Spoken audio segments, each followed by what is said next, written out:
Sok. Jelas? Oke. Assalamualaikum warahmatullahi wabarakatuh. Perkenalkan, saya Jar Fardiana dari kelompok 9. Di sini saya selaku moderator akan mempresentasikan hasil dari pengerjaan kami, yaitu praktikum pengukuran besaran elektrik.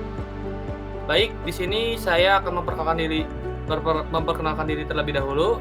Perkenalkan, saya Jar Fardiana, aku moderator yang berada di kelompok 9 dengan NPM 2470021111067 dari kelas A. Selanjutnya ada rekan saya yang berada di Perkenalkan, nama saya Faisal Fatur Rahman dengan NPM 24111111 Perkenalkan, nama saya Hafiz Fatur Rahman dengan NPM 2470021111059. Baik, di sini rekan saya akan menjelaskan. Yang pertama itu adalah mengenai apa itu tujuan dari praktikum ini serta teori dasar yang akan dibacakan. Silakan. Baik, di sini saya akan menjelaskan dari tujuan pengukuran daya dengan 3 alat ukur. Tujuannya itu dapat mengetahui sensor ukur dan kedua dapat mengetahui dan memahami metode pengukuran daya. Dan di sini pun ada dasar teori. Dasar teori pengukuran daya paksa dapat dilakukan dengan cara menggunakan 3 buah alat ukur voltmeter atau 3 buah alat ampermeter. Dan di sini juga ada gambar A yaitu menunjukkan dengan menggunakan 3 voltmeter dan gambar B menunjukkan dengan metode 3 ampermeter. Pada rangkaian A terdapat 3 voltmeter yaitu dengan V1, V2, dan V3 yang dipasang untuk mengukur tegangan pada bagian-bagian berbeda dari rangkaian. Untuk V1 mengukur tegangan pada beban, V2 mengukur tegangan pada tahanan seri L, V3 mengukur tegangan total sumber. Pada 3 voltmeter, 3 buah ukur tegangan V1, V2, dan V3 digunakan untuk mengukur daya beban pada rangkaian satu fase. Hubungan antara ketiga tegangan tersebut dapat dinyatakan sebagai V2/3 dengan V1 tambah V2 tambah 2V1 V2 cos A dengan teta relatif fase antara tegangan dan arus pada beban tersebut. Dan daya sebenarnya pada beban diberikan oleh persamaan yaitu V dengan A. Karena arus I dapat dinyatakan dengan I sama dengan V2 per R, maka diperoleh dengan V sama dengan V1 V2 per R cos theta. Selanjutnya dari hubungan ketiga tegangan sebelumnya, nilai cos theta dapat ditentukan dengan melakukan substitusi untuk persamaan daya sebagai berikut. V sama dengan 1/2R V3 pangkat 2 min V2 pangkat 2 min V1 pangkat 2. Persamaan ini menunjukkan adanya beban dapat dihitung dengan mengukur 3 tegangan tanpa perlu mengetahui secara langsung besar arus dan surut massa. Untuk rangkaian B yaitu ada 3 permeteran A1, A2, dan A3 dipasang ukur arus pada cabang-cabang tertentu. A1 mengukur pada beban dan A2 mengukur pada arus pada seri, A3 mengukur arus pada beban.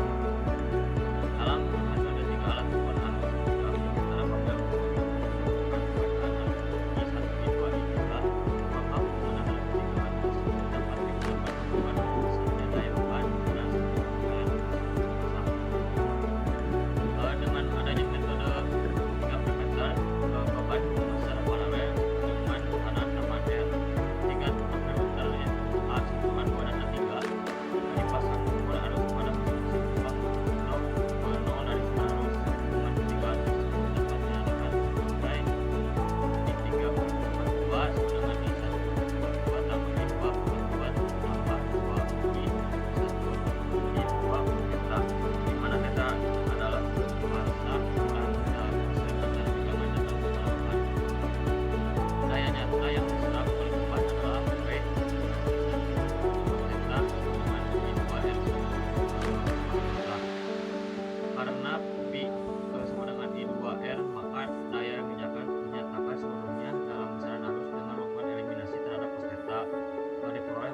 Baik, untuk selanjutnya di sini rekan saya Hafiz akan menjelaskan mengenai hasil pengerjaan dan juga pengukuran kami, yaitu yang pertama ada pengerjaan arus AC, yang kedua ada pengerjaan voltmeter, dan yang terakhir ada pertanyaan yang akan dijawab. Yang pertama di sini ada rangkaian AC sendiri, yaitu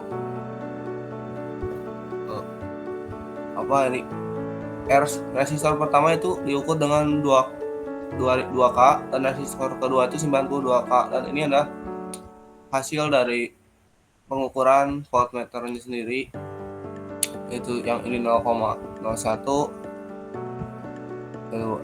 V2 V1 0,80, V2 0,01, V3 0,82, dan ini berikut ada rumusnya. V3 pangkat 2 sama dengan V1 ditambah V2 pangkat 3 ditambah 2 dikali V1 dikali V2 kali cos peta. Cos peta sama dengan V3 pangkat 2 kurang V1 pangkat 2 kurang V2 pangkat 2 dibagi 2 dikali V1 dikali pangkat I sampai lalu P sama dengan V1 dikali I dikali cos theta. Ini ada perhitungan cos theta-nya yang tadi itu V sama 0,8 sama dengan 0,8 lalu 3 sama 0,1 cos theta sama dengan 0,0 sekian dibagi 2 dikali 0,82 dikali 0,80 turun ke ini sehingga jadi min 1,0002. Lalu ini untuk tegangannya sendiri I sama dengan V2 per R 0,80 dibagi 98.000, totalnya berarti 0, ya kurang lebih sekitar 8,16 mikroampere. Lalu untuk P-nya sendiri itu ada di V1 dikali I dikali cos peta 0,82 dikali dalam kurung 8,16 dikali 10 pangkat 6 dikali min 1, ya hasilnya jadi kurang lebih min 6,7 mikrowatt daya yang keluar masuk politik referensi. Lalu yang kedua ada rangkaian voltmeternya sendiri. Nah, kalau rangkaian voltmeter itu seperti ini. Nah, ini R1-nya itu 470, R2-nya 23.000. Dan untuk penyelesaiannya sendiri ada di sini. R1 sama dengan 470 ohm dan R2 sama dengan 23.000 ohm. I sama dengan V per R 0,35 dibagi 470 sama dengan sekitar segini. Ya, saya tidak membulatkannya juga. Jadi jika dibulatkan I1 itu sekitar 0,830 mA, I2 16,96 mikroampere dan IT total sama 0,847 mA. Lalu dengan pada nolnya itu P sama dengan V dikali I sama dengan V pangkat 2 per R. Jadi tinggal masukkan angka yang tadi, lalu dapat hasil P2 P1 nya itu 0,3236 mikrowatt miliwatt dan mikrowatt. Ini 6,613 mikrowatt dan ini P totalnya 0,3302 miliwatt. Lalu untuk pertanyaan pertama tuh, gambarkan grafik P sama dengan V dikali I dari percobaan A dan B. Karena saya lanjut aja ya. Untuk sumbu X ada arus, yaitu karena keterbatasan aplikasi. Sumbu X berarti grafiknya itu di titik A, percobaan A itu X sama dengan 8,2 dan Y nya itu 6,7. 0,72 dan titik B-nya itu ada di X 34,9 dan Y-nya di 28,62. Lalu untuk pertanyaan nomor 2, hitunglah perbandingan daya antara percobaan A dan percobaan B. Berarti rasio itu tinggal dibagi PA dibagi PB. 6,724 mikrowatt dibagi 28,62. Jadi rasionya itu 1:4,25. Segitu. Terima kasih. Bisa dilanjut. Baik, kembali lagi ke saya. Mungkin sekian dari kelompok kami. Di sini saya akan menyimpulkan dari seluruh pembahasan tadi. Jadi pada modul 4 ini mempelajari dua metode pengukuran daya satu fasa, yaitu metode 3 voltmeter dan 3 ampermeter. Kedua metode memungkinkan perhitungan daya tanpa mengukur sudut fasa secara langsung, melainkan menggunakan hubungan antara 3 tegangan atau 3 arus. Hasil praktikum menunjukkan bahwa kedua metode dapat digunakan untuk menentukan daya beban dengan akurat selama pemasangan alat ukur benar dan data dicatat dengan tepat. Mungkin sekian dari kelompok kami. Maaf bila ada masih salah atau bahkan kurang sempurna. Cukup dicukupkan. Wassalamualaikum warahmatullahi wabarakatuh. Pareman ah. Bereskan.